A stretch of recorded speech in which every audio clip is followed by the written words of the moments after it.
Hello everyone, welcome back into this channel, and today I would like to show you the tutorial how to send files from iPhone to Android. So I would like to show you the tutorial from my device, which is iPhone XR. So here the first thing we have to do is just go open the hotspot.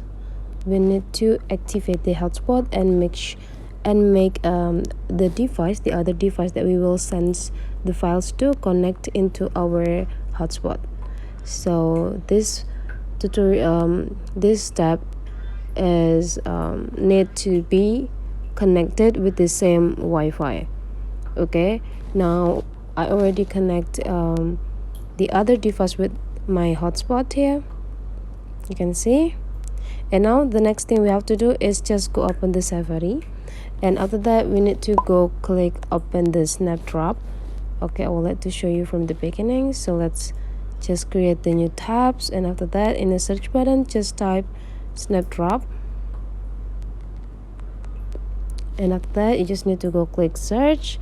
Now you just need to open the first or the top link here. Make sure that the device that you want to send the files to also open the snapdrop, and now there you will be have this device, the Android key. You just need to click it, and after that you just need to choose which files that you want to send. Very simple. The files in for the library.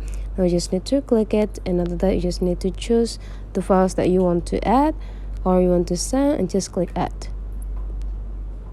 So that's all. That's the way how to send files from iPhone to Android. If you find that this tutorial is useful for you, don't forget to subscribe into this channel.